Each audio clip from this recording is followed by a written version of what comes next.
Right now, somewhere high above the rest of the world, a woman is opening her front door into the clouds. Not metaphorically, literally. The valley below has already disappeared. The road ended hours ago. The power line stopped even earlier, and above the tree line on a mountain most people would struggle to climb once, let alone live on. One family is still making breakfast. A stove is burning. A kettle is hissing. Boots are drying by the wall. A dog is pacing in the yard. And beyond that yard, there is almost nothing. No shop, no school, no neighbors close enough to wave to, no traffic, no street lights, no easy way down, just rock, wind, sky, and a house that should have been abandoned years ago. But it wasn't, because one family stayed. And when I say stayed, I don't mean they came back for summer. I mean they never really left. While everyone else went downhill, toward roads, hospitals, schools, salaries, heat, signal, convenience, gravity, they held their ground above the clouds. And that raises a question that gets stranger the longer you sit with it. Why? Why would the last family on top of a mountain choose the hardest life available? Why wake up every day where winter can close the world in a single night? Why raise children where every sack of flour, every gas bottle, every tool, every medicine, every mistake has to travel up? Why remain in a place that modern life has already voted against? The easy answer is poverty. People hear a story like this and assume they had no choice. No money, no options, no way out. But that answer is usually too simple. Because in places like this, hardship alone does not explain staying. If hardship explained everything, the mountain would already be empty. It almost is. And that is exactly what makes this family so fascinating. They are not surrounded by a thriving village.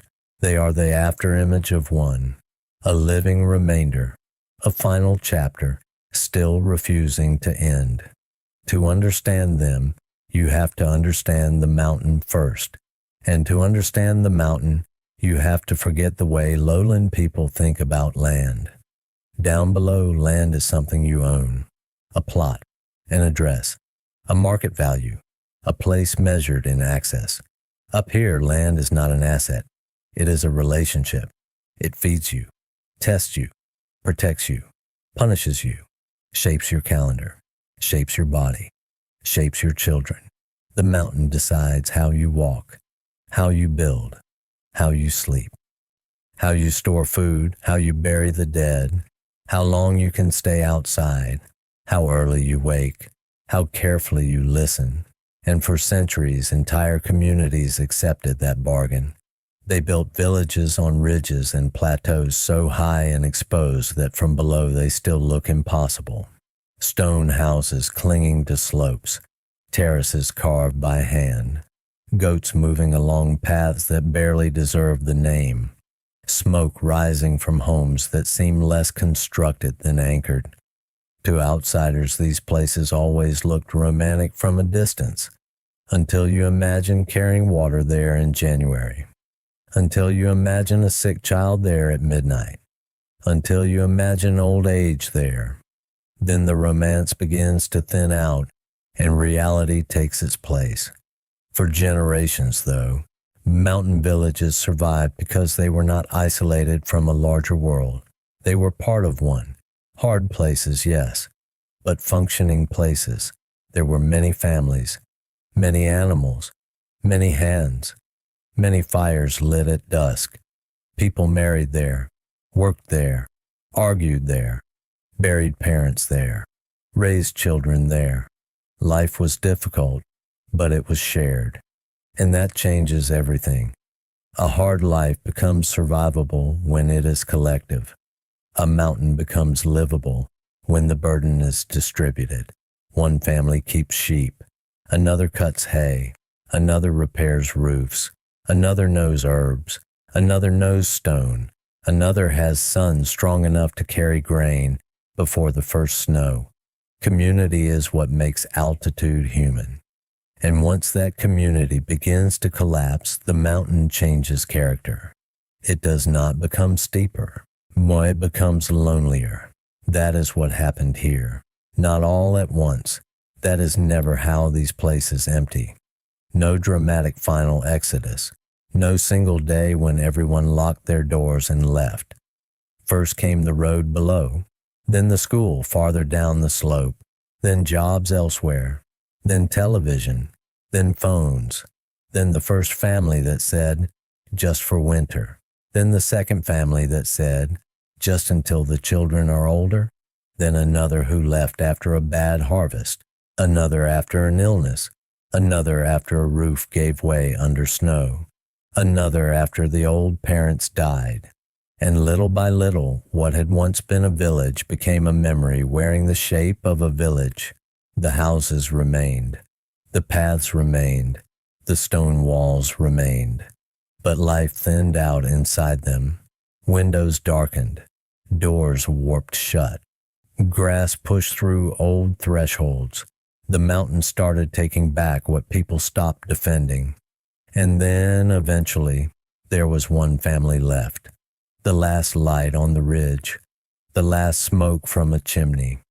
The last dog barking at dusk.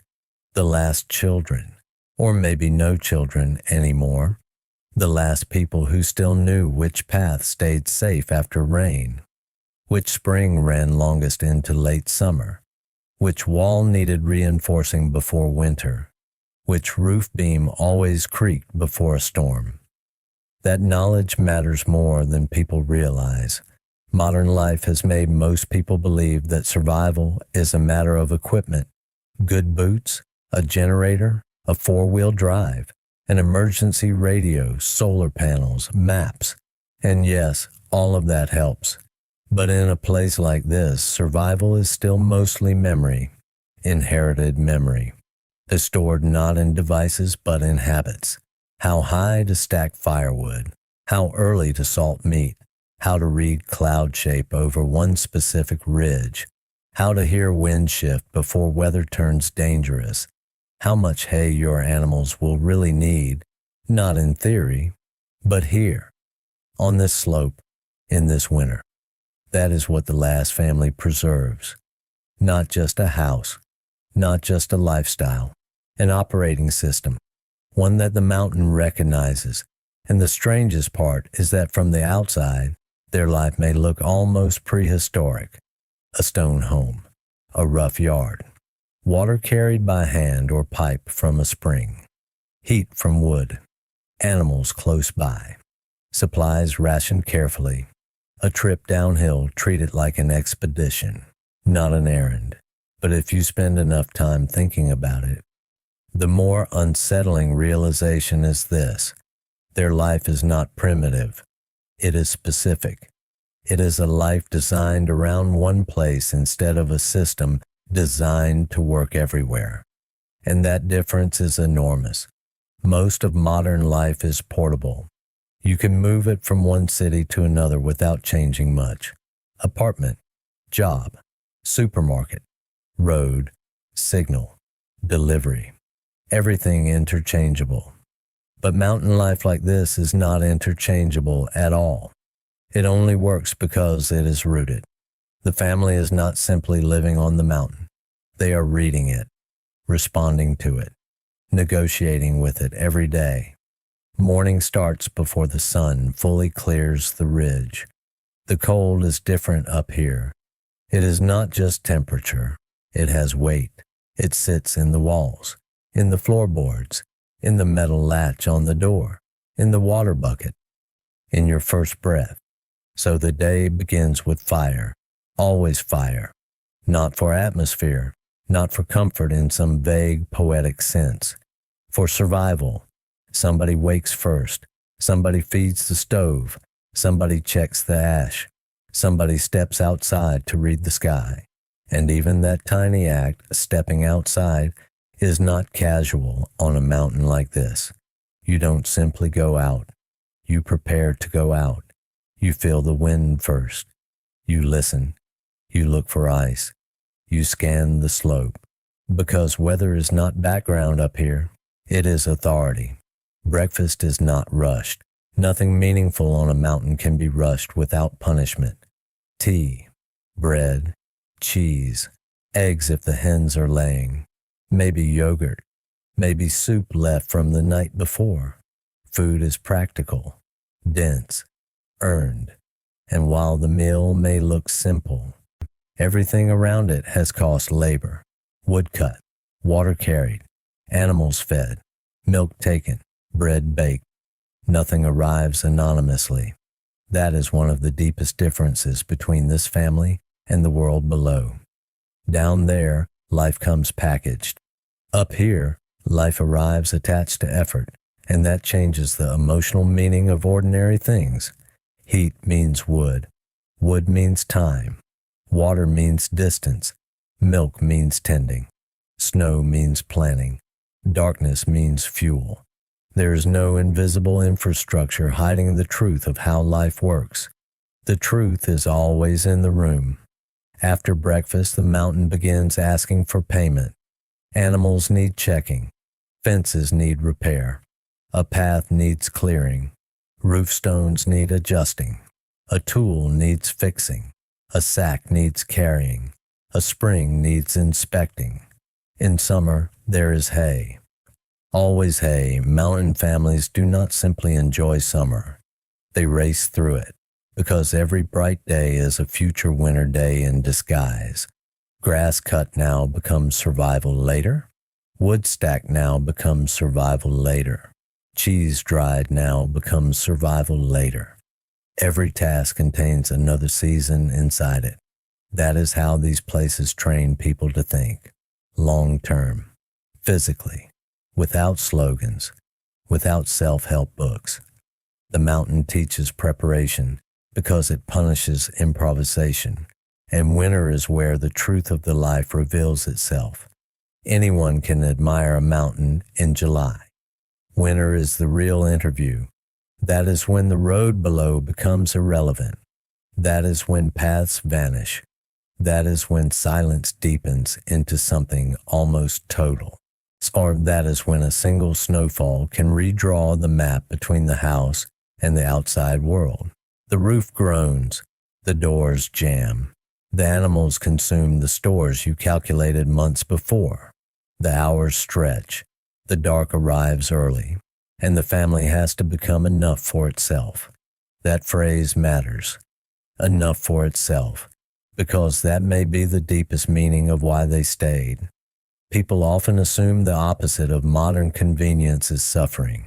Sometimes it is, but sometimes the opposite of convenience is coherence, a life where everything belongs to everything else. The stove belongs to the woodpile. The woodpile belongs to the slope. The slope belongs to the weather. The weather belongs to the season. The season belongs to the animals.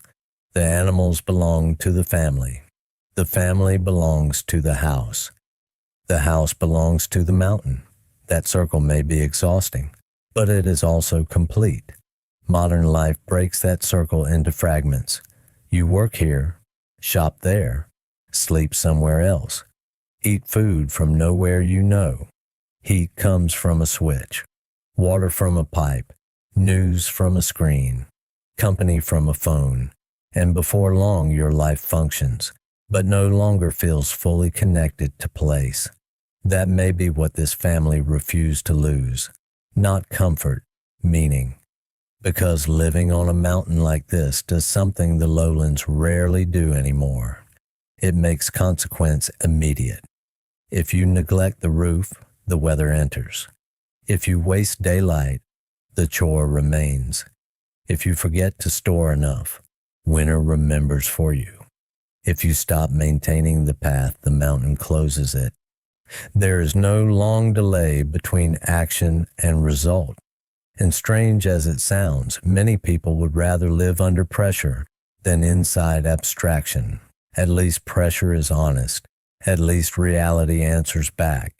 Of course, none of this means the life is easy. It isn't. Let's not romanticize what should not be romanticized. Isolation wears people down. Injury becomes dangerous faster. Pregnancy becomes harder. Old age becomes harder. Loneliness becomes heavier. Education requires sacrifice. Healthcare requires dissent. Opportunity requires leaving. And that last truth is the one that has emptied most mountain villages on earth. The children leave, not because they hate where they came from, because they understand the math. A future below is simply wider. More jobs, more schools, more people, more possibility. And once enough young people leave, the mountain enters a new stage of abandonment. It becomes a place of memory rather than a place of momentum. That is why the last family matters so much. They are not just surviving the elements.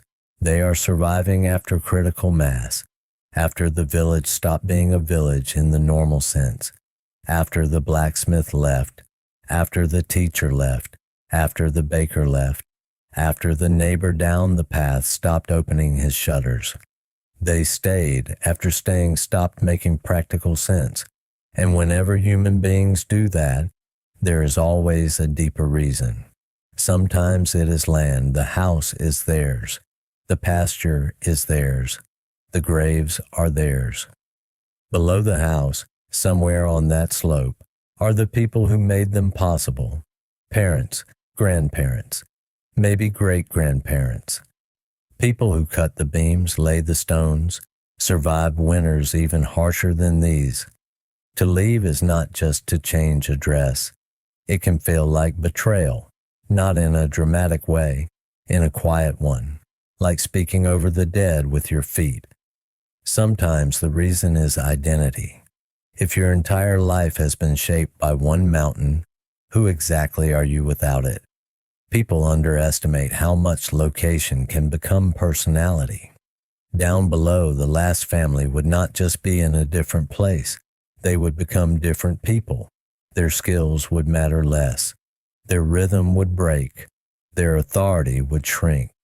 What the mountain asks of them is hard. What the valley asks of them may feel harder. To begin again in a world where you know less. Need more money. Depend on strangers. Follow clocks instead of weather.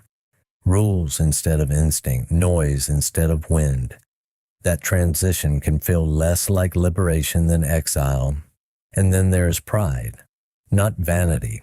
Pride in endurance. Pride in competence. Pride in being the kind of people who can still do what others no longer can. That matters.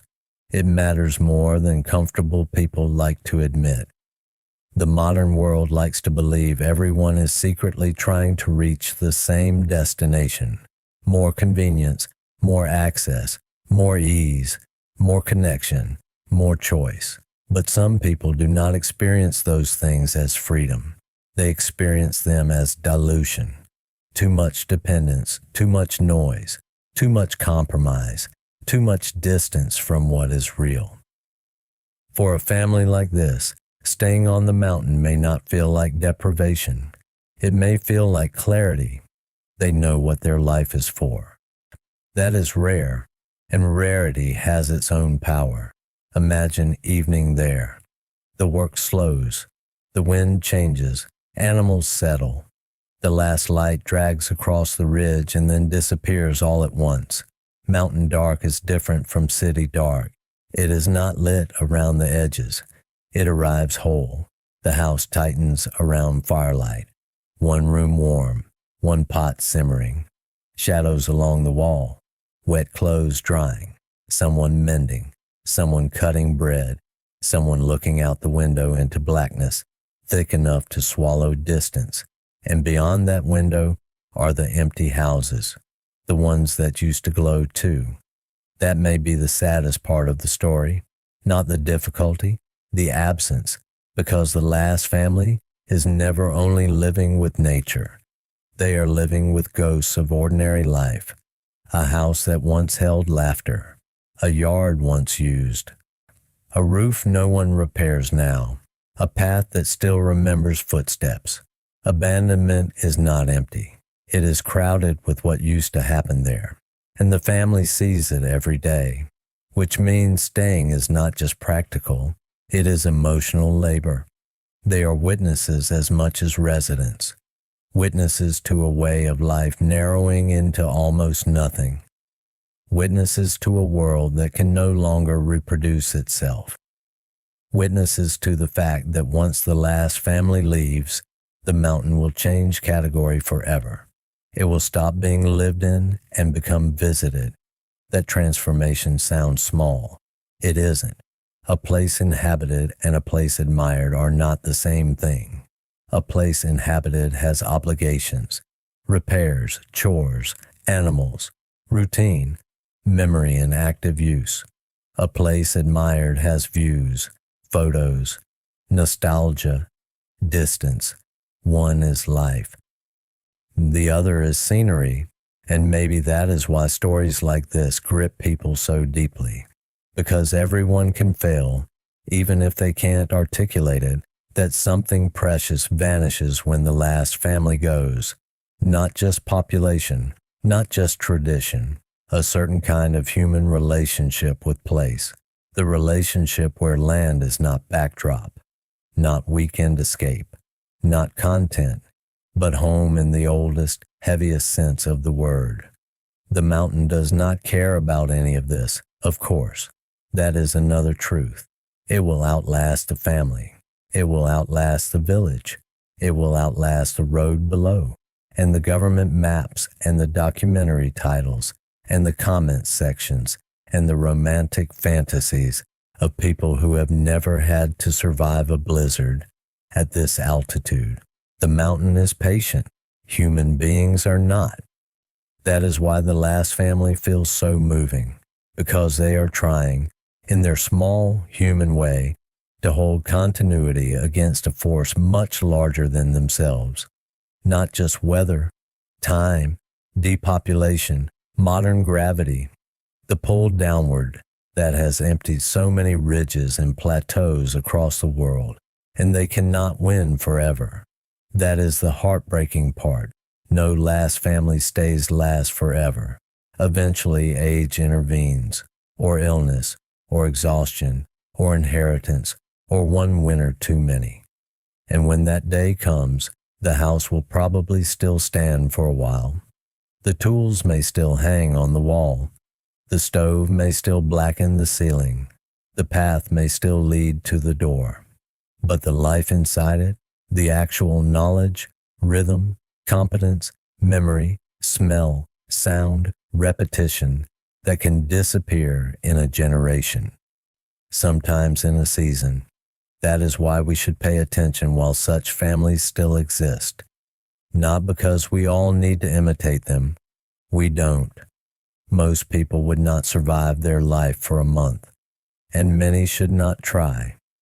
But because they reveal something uncomfortable about the rest of us. They reveal how dependent we have become on systems we do not understand, how far we have drifted from consequence, how little we now know about enduring a place instead of merely occupying it, and maybe most of all, they reveal that progress always takes something when it gives something. We speak constantly about what modern life has added: speed, safety, medicine, reach, convenience. And those things matter. They matter enormously. But we speak far less about what modern life has subtracted: patience, competence, while interdependence, local memory, endurance, silence, a felt relationship with the ground beneath us. The last family on top of this mountain cannot stop the world from changing. They cannot refill the empty houses. They cannot turn their ridge back into a thriving village of 20 fires and 50 voices and children running every path at dusk. But by remaining, they make one thing impossible to deny. Another way of being human existed here, and for one final moment still does. That matters. It matters because the world below is becoming more similar to itself every year. The same stores, the same roads, the same screens, the same rhythm, the same permanent low-grade hurry. And places like this mountain remind us that human life was not always organized around speed. It was once organized around survival, yes, but also around closeness, to weather, to labor, to family, to consequence, to the exact shape of one place on earth. You don't have to move to a mountaintop to understand the lesson. You don't have to reject modern life. You don't have to romanticize suffering. But maybe you should ask yourself a question while this family is still up there, keeping one small light alive where almost everyone else has gone dark. What in your own life is worth holding on to, even when the whole world is moving the other way? What have you surrendered not because it was wrong, but because it was hard? What have you traded for convenience without noticing the cost? The last family still living on top of this mountain is not just a story about isolation. It is a story about refusal. Refusal to let the map erase them. Refusal to let difficulty define meaning. Refusal to let an old way of life vanish without one final argument in its favor. And that argument is not made in words. It is made in firewood, in roofs repaired before snow, in animals fed before dawn, in paths reopened after storms, in water carried uphill, in one more winter endured, in one more morning above the clouds, and one day, yes, the mountain may finally go silent. The last chimney may stop smoking. The last gate may swing open in the wind and never close again. The last family may walk downhill and not come back. When that happens, people will say a village died, but that will not be the full truth. The fuller truth is that a particular agreement between human beings and a mountain came to an end. An agreement written not on paper, but in labor, in memory, but in stubbornness, in love, and until that final day arrives, as long as there is still one family up there, boiling water before dawn, while the valley disappears under cloud, the mountain is not abandoned, not yet, not completely, because as long as one door still opens into that wind, as long as one table is still set, as long as one fire is still lit, as long as someone still knows the path, the mountain is still being lived, and that, in the modern world, is almost unbelievable, which is exactly why it matters.